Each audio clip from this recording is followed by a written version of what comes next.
100% renewable in its generation of electricity. With those few words, sir, I beg to move that this bill be read a second time.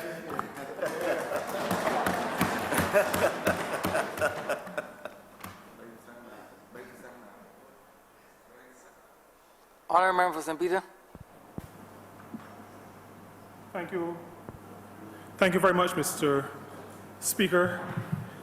The presentation by the Honourable Minister were few words, so mine is going to be fewer. I would like to commend the Honourable Member for Christchurch East for a number of things. Leading in this debate a bill in his ministry within his portfolio, but all of us as his cabinet colleagues recognize him as one of the hard-working, one of the ministers who had to deal with literal mess when we assumed office. And he has put his head down, his nose as well, and he's been able to really correct what was a really dirty situation when we came into office, and I would like to publicly recognize him for that. We are discussing, debating the Electric Light and Power Amendment Act this morning, and the Honourable Member has gone into a lot of detail about the reasons behind what it is that we are doing. I want to focus my contribution more on climate, the impact of fossil fuels, the dependency we have in Barbados on the use of these petrocarbons in the generation of our electricity.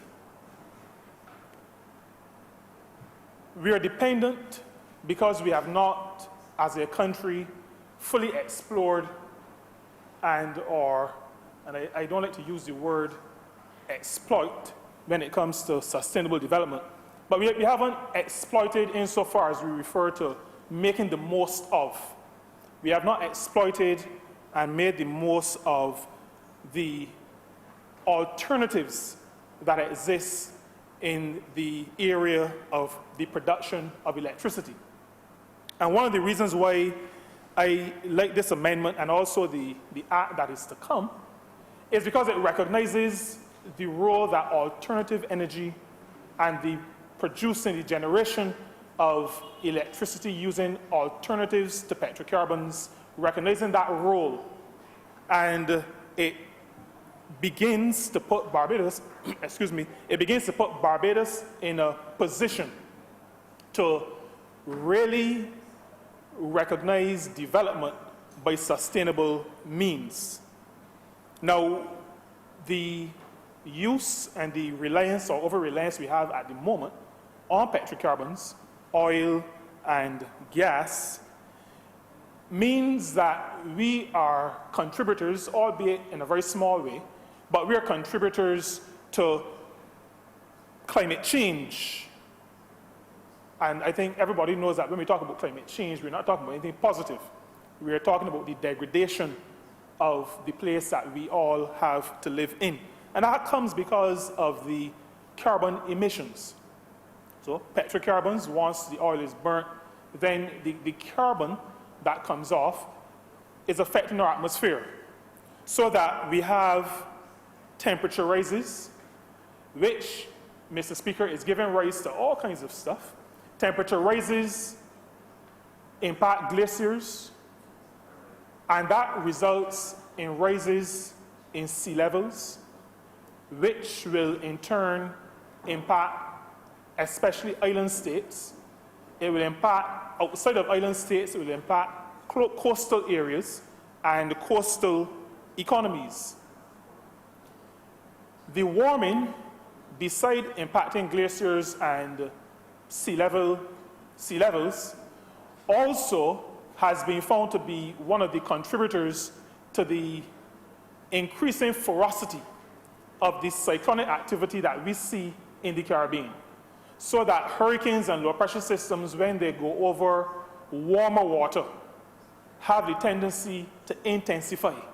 And we have been seeing in our area, in the Caribbean, but it's also been happening in the Pacific and in the Indian Ocean, situations where every year you're hearing that this is now the worst on record. And the next year, there's another cyclone, another low pressure circular motion system, and that is the worst on record.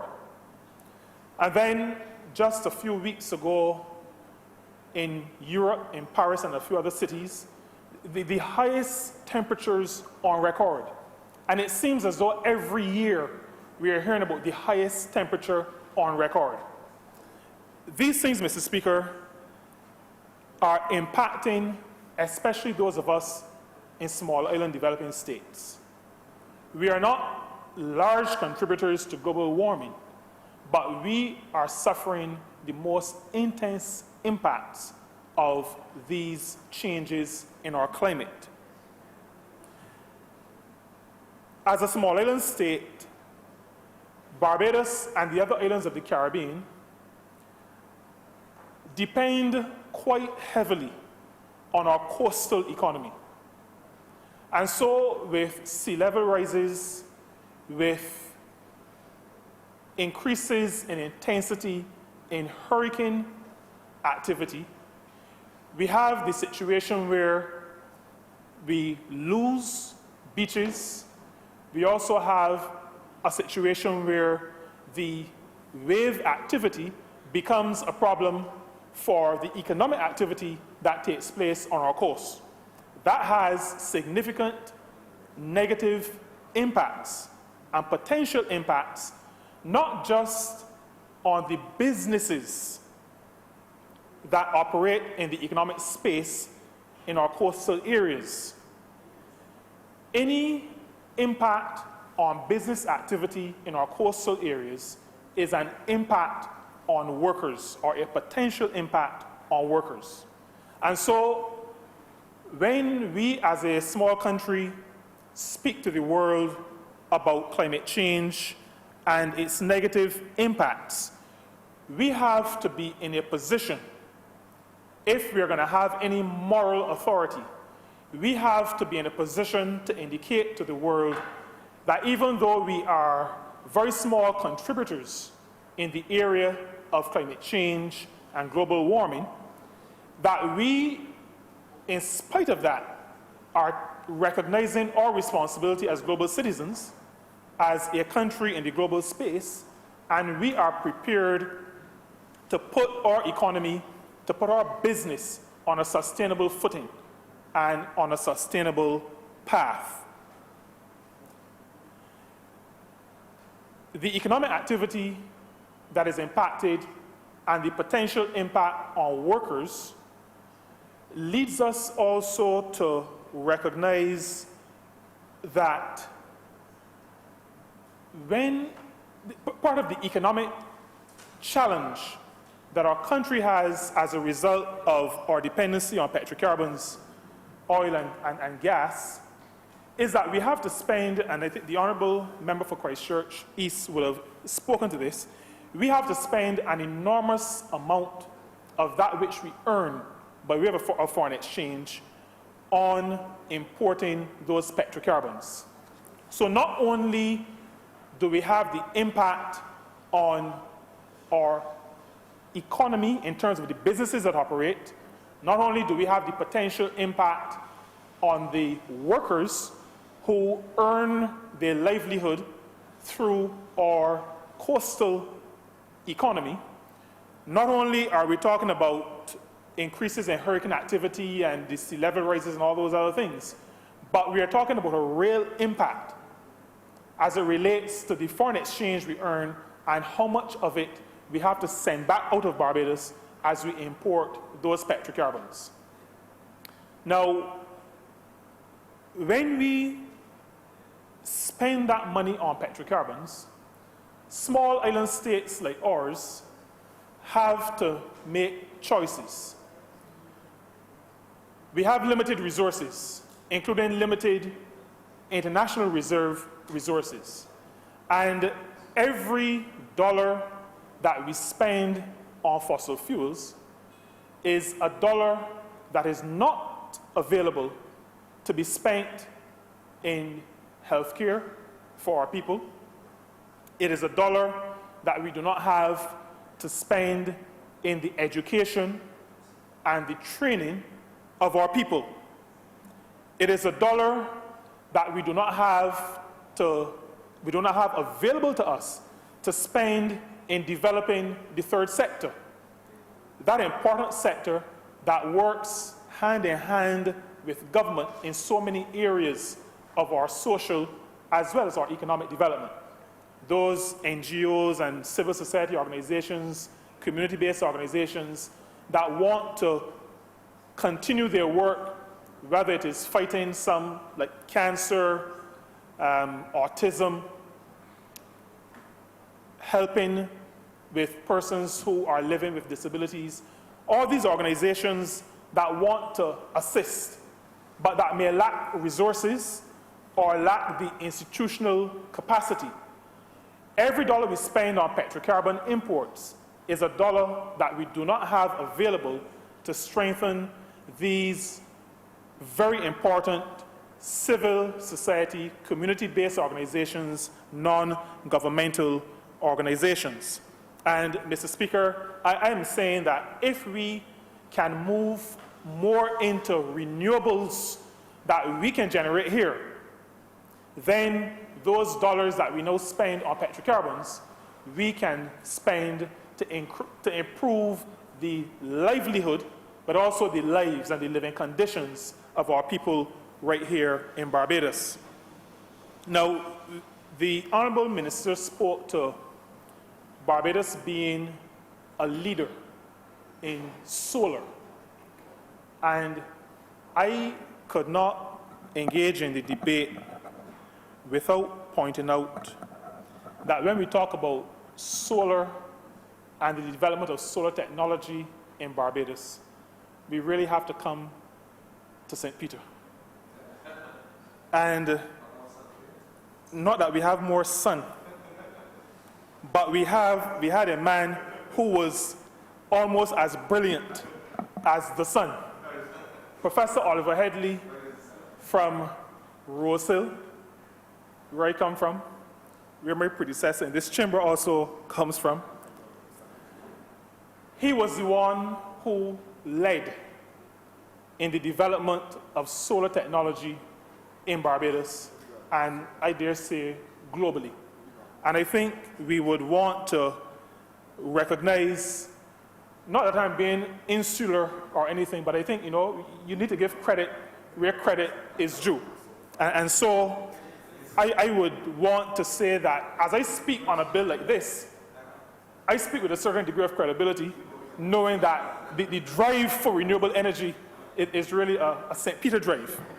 And I would want to, as we understand life to be a relay race, I think those of us who are in succeeding generations need to place similar emphasis on what the greats of the past have started. And so I make my comments in that context. Barbados has a rich legacy in exploiting the benefits and the power and the energy that is the sun. And as a country, even though we have lost a lot of ground, all is not lost. And sufficient that a people recognize that we have slipped, then there is within the ability of that people, meaning us as Barbadians, the ability to recognize that we have some catching up to do, and we have to do our part in exploiting a renewable source of energy, a rich and renewable source of energy that is the sun. And so Barbados has to stay on the road to really converting our country. Not just the mechanics, not just putting on panels, but actually speaking to our people and having us as Barbadians understand the reason why we have to go the route of renewable energy. While it is true that when we speak about water heating, solar panels are the default. I agree with the Honourable Member in that regard. But I think we need to move beyond that, beyond seeing renewable energy only as solar, and beyond seeing renewable energy only as the energy to heat water.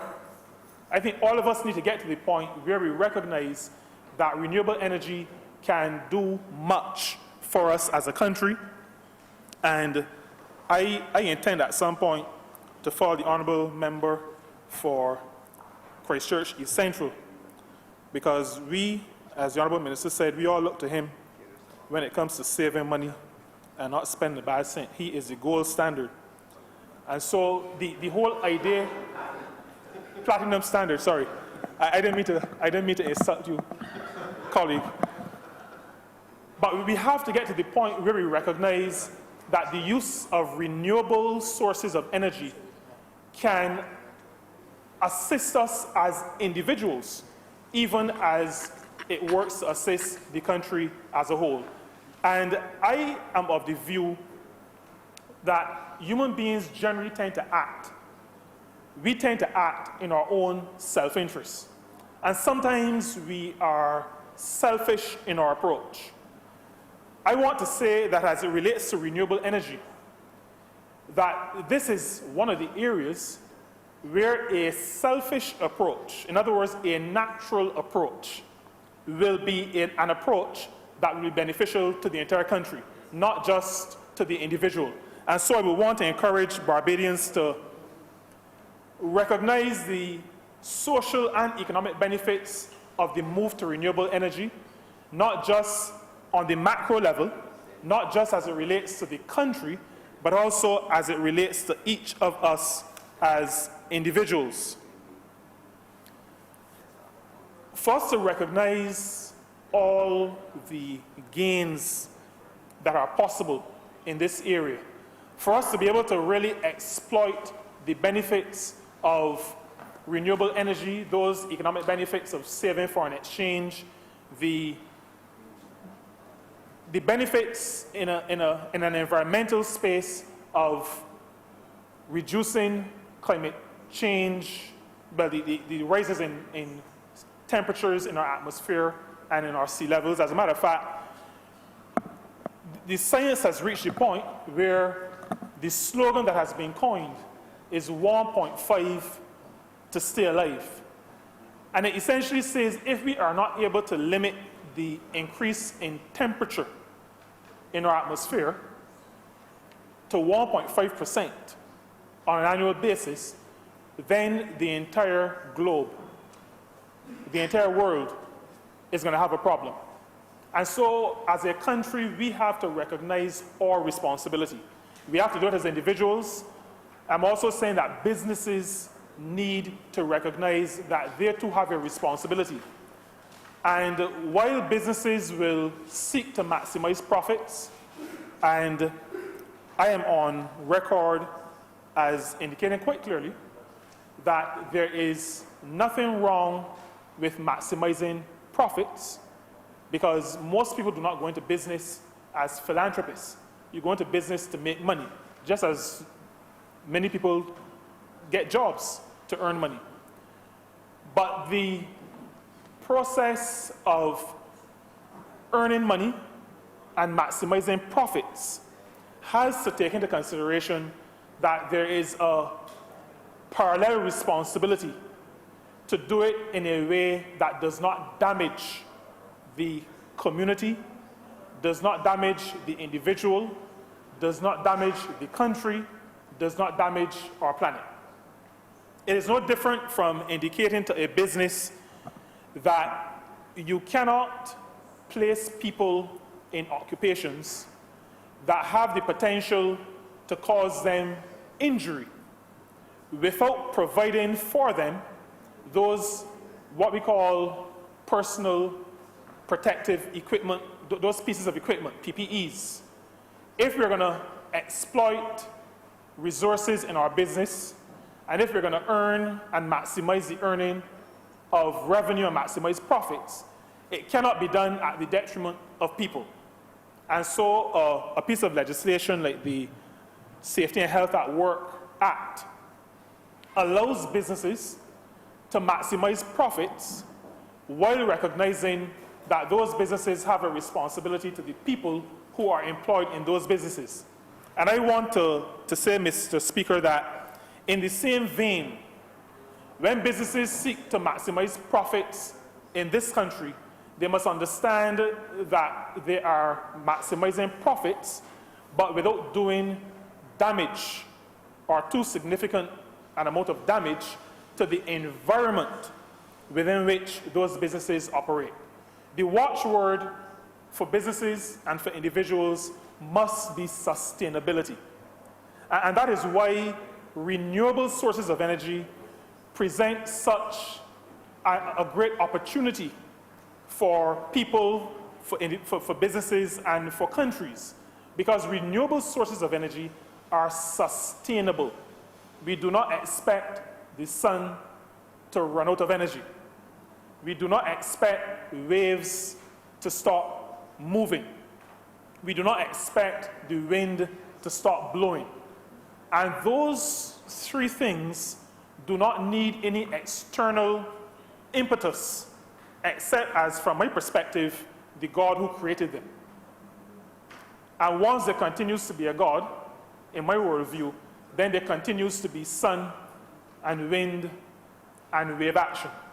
These sources of energy are renewable because they do not depend on any other force for them to continue. And there are some simple things that businesses can do, and we've done it quite a lot in the industry I worked in before coming to this honorable chamber. In the tourism industry, I worked in about 3 hotels that I was part of a team that took those hotels to what we call Green Globe certification.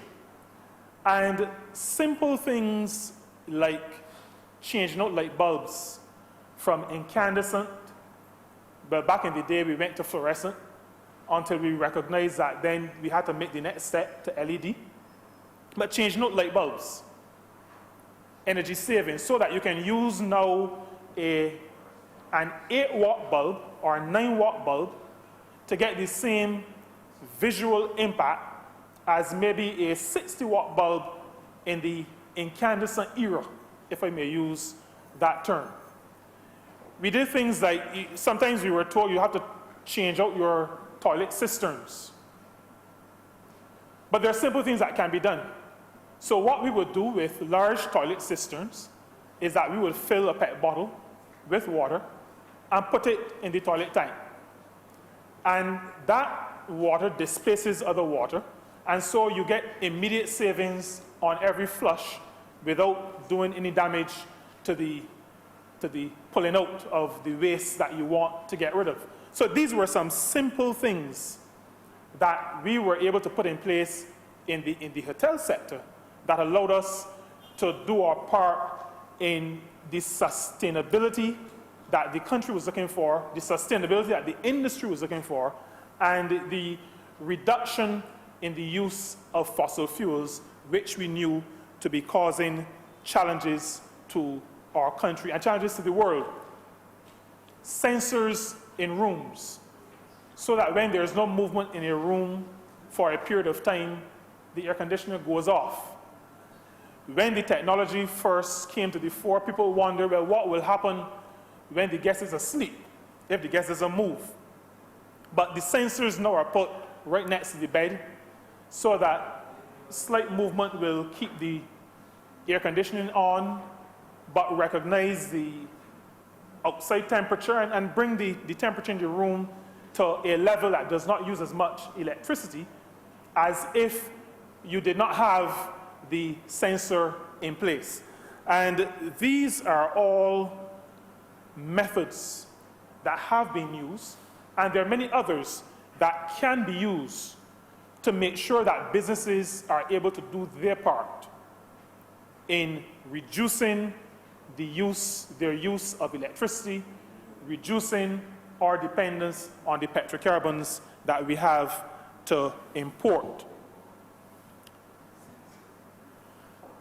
I also, Mr. Speaker, want to speak to just briefly on what we call the jobs of the future.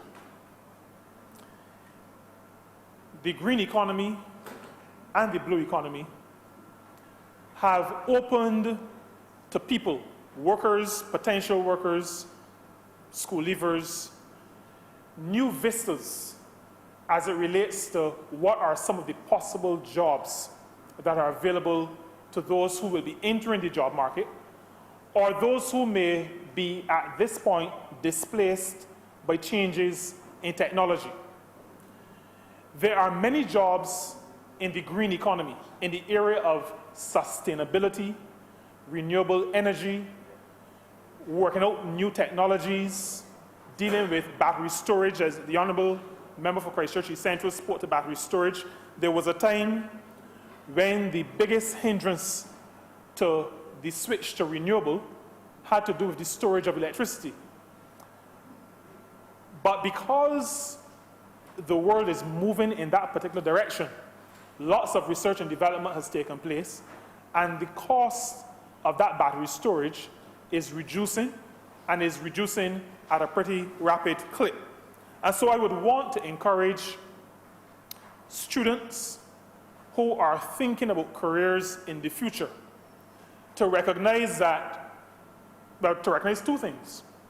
One is that the impact of climate change and increases in global temperatures will impact them more than it will impact us, because the law of averages suggests that they will be around further into the future than we will be.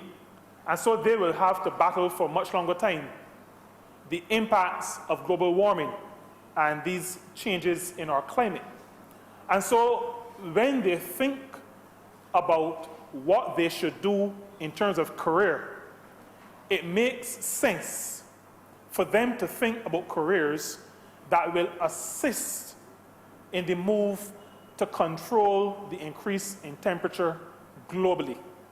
It makes sense for our school children and guidance counselors and other teachers to help them to focus on areas that will allow us as countries in this world to move away from a dependence on carbon-emitting sources of energy and move toward cleaner sources of energy. There's no reason why cutting-edge technology cannot come out of Barbados. I mean, we talk a lot about, I think it was Archie, the first search engine coming out of the mind of a Barbadian.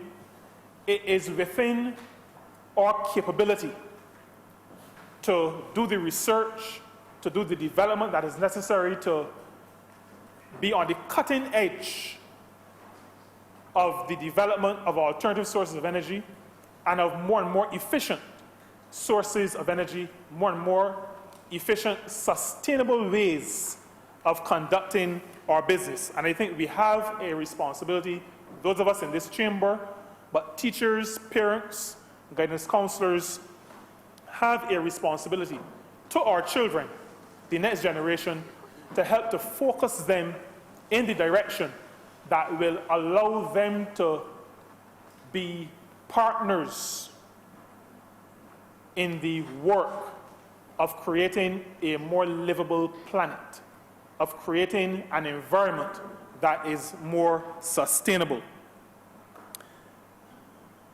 All that we've spoken about really talks about climate change mitigation. And mitigation is really, we're talking about holding back the degradation that is taking place, slowing it down, doing all that we can to make sure that we are not destroying the earth. I said in this chamber before, quoting from scripture, that God will destroy those who destroy the earth. And I would want to suggest, I'm not quoting that to instill any fear in anybody, but to say to some of the skeptics, because some skeptics are also from a faith-based background. but have a particular view on how everything will end, and so sometimes have the view that there is no responsibility to be champions of sustainability or climate change mitigation measures. And I want to say, by using that quote from Scripture, that the God I serve feels that we should protect the earth. And I believe that this Electric Light and Power Amendment Act 2019, well, bill, to be an act once it is passed in all its stages, goes some way in allowing the country to see its responsibility as assisting in the facilitation of that sustainable environment that all of us want, that all of us really need, that the world itself needs. We do not have to follow the bad examples we see in the world where some countries are, or leadership in some countries are not taking this as seriously as they ought to. I think even as small countries, and as a small country, we can lead just as we led in the development of the solar technology. We can lead as champions of climate change mitigation. We can lead in the area of building the resilience that is necessary. But I speak to mitigation before I speak to resilience, because if we are successful on the mitigation side, then the absolute need for the resilience is not as much. And the Honourable Member for Christchurch East Central spoke to the cost. Christchurch East, sorry. I keep so much thinking about money. But the Honourable Member for Christchurch East Central spoke to the cost of building the resilient infrastructure. It is an enormous cost.